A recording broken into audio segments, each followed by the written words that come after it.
Good afternoon. This is TDT Live and TDT Live online on Facebook. I'm Vidia Ramphal with a COVID-19 review.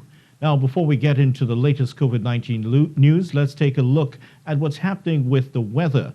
Earlier this morning, the Met Office had issued an orange weather alert. We were told to look out for heavy showers and isolated thunderstorms associated with the passage of a tropical wave. In its latest update, the Met Office says weather conditions are gradually improving with the passage of a tropical wave earlier today. The adverse weather alert has been lifted from orange to yellow. The Met Office says there is a 60% chance of heavy showers and isolated thunderstorms associated with the passage. Street flooding is likely in heavy downpours, and gusty winds in excess of 60 kilometers an hour can accompany showers and thunderstorms. Now, earlier today, we spoke to the Office of Disaster Preparedness and Management, their regional coordinator and operations manager and point of contact, Jashima Gowardhan, who reports on the impact of the inclement weather. Particularly in the northern area and in Tobago as well. Coming out of that, we had a fallen tree in north side in Tobago. As of this morning, that was cut and cleared by TEMA, who has responsibility for Tobago. In Trinidad, we did get a report of a blown roof in the Dabadi area. An appeal was made for tarpaulin, and that information was also shared with our colleagues at local government. Now, quite a number of other incidents have affected citizens, but Mr. Gowardhan said that regional corporations have been very active and are on the ready for any events which may occur. We had a fallen tree in La Platte village in Marval, which caused some damages to a home and a vehicle, temporarily obstructing the exit of one of the homes. The Digger Martin Regional Corporation, who has jurisdiction for that area, has also responded, and we are currently waiting on updates from them. We normally stay in touch with them during the course of the day to get any updates so that we can facilitate our colleagues like yourself.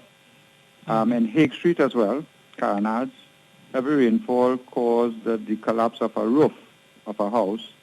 The Digger Martin Regional Corporation is also responding to that.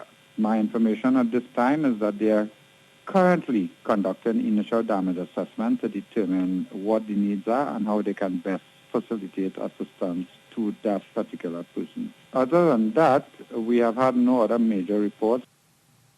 Now, what about rivers, you might ask? Mr. Gowardhan said the rivers are not a threat at this time. I personally paid some attention to the river levels. As of 6 this morning, there was very little or no significant changes to the river levels. However, subsequent to my viewing them this morning, we have seen an increased discoloration. And that would be like the Honda River and the Caroni River as well. So it tells you that some heavy rainfall did take place to the east of us, and it's now moving down. But there are no immediate threats to any lives or property along the banks of the river or associated areas.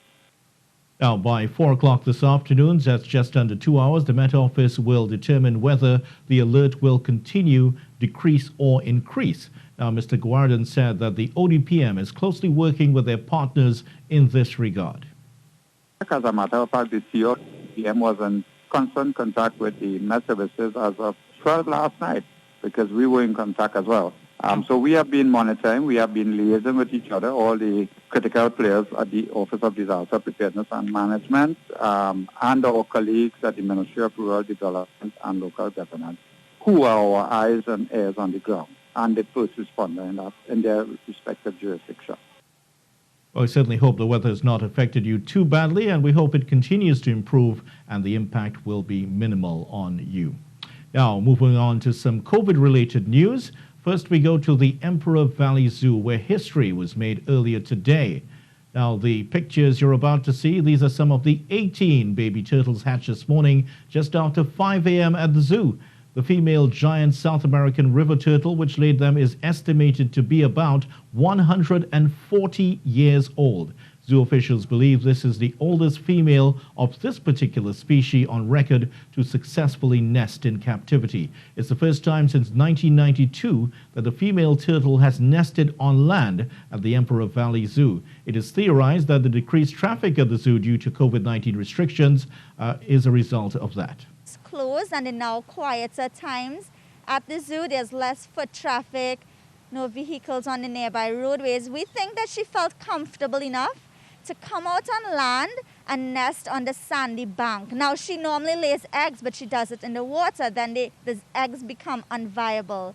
But we think because during this time while the zoo is closed, we have something positive now because she came out nest on land, and now on World Environment Day today, we have 18 new babies.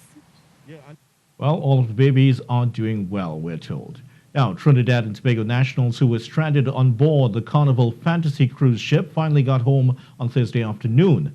The ship was anchored offshore near the port of Port of Spain for several hours to allow arrangements to be made to receive the nationals late on Thursday evening. The 29 people were allowed to disembark at the cruise ship complex. The smaller vessel, the Seven Seas, made several trips to and from the cruise ship, bringing the nationals to shore.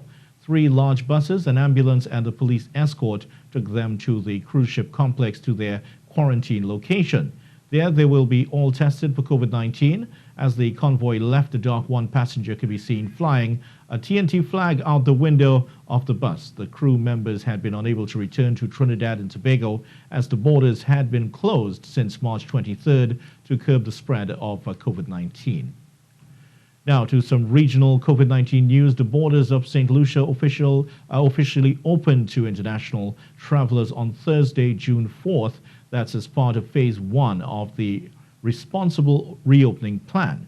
The St. Lucian government says through its Ministry of Health and Ministry of Tourism, along with St. Lucia Air and Sea Ports Authority, private tourism businesses and local citizens were preparing to welcome international travelers. A statement issued by St. Lucia's Tourism Authority said the country is utilizing this time to refine the services available to provide the most enjoyable Phase 1 visitor experience. Now, this also includes running simulations to ensure that visitors and local residents will receive the highest level of protection and the visitor experience standards at every step of their journey, from safely viewing the majestic pitons to relaxing at the beaches and hotels while the borders are open. Now, most major airlines that provided service prior to the COVID-19 border closing have indicated dates in July for resuming service. St. Lucia's new safety protocols require visitors to present proof of a negative COVID-19 PCR test within 48 hours of boarding their flight and must be confirmed at COVID-19 certified accommodation properties. Now, the medical humanitarian organization Doctors Without Borders has said the number of people testing positive for the coronavirus in Haiti has spiked dramatically from 100 cases to more than 2,600 cases. Now, there are also 50 deaths in less than a month. The organization said the real number is likely to be higher. Doctors Without Borders opened the COVID-19 treatment center in Port-au-Prince on May 16th. There are currently only 2 laboratories in the country able to process COVID-19 tests, and people seeking treatment at the center are arriving late and in critically ill condition. Doctors Without Borders have been caring for the patients suffering from the most severe cases of the virus. Its teams are currently treating 25 patients in the center. Now, the pharmaceutical company AstraZeneca is to start producing a potential vaccine for coronavirus. Trials of the drug are underway, but Chief Executive Officer Pascal Soriot said that the firms must start making doses now so that it can meet demand if the vaccine proves effective. AstraZeneca said it would be able to supply 2 billion doses of the vaccine. And speaking to the BBC's Today program, Mr. Soriot said that the manufacturing was already beginning because they want to be as fast as possible. He added that this decision comes with some risk, but said it's a financial risk, and that financial risk is if the vaccine doesn't work. He said that AstraZeneca would not seek to make a profit from producing the drug during the pandemic. He said if it works, the company will be able to produce 2 billion doses after signing 2 new contracts on Thursday, one of which is with the billionaire philanthropist Bill Gates. AstraZeneca, which is developing the vaccine with scientists at Oxford University, has agreed to supply half of the doses to low and middle income countries. Now, that is what is trending on COVID-19. Remember, you can join us for live coverage on TTT, Talk City 91.1 FM, Suite 100, Next 99.1 FM, as well as on Facebook at TTT Live Online for all your COVID-19 updates. Thank you so much for joining us. On behalf of the TTT crew, I'm Vidia Ramphal. Bye for now.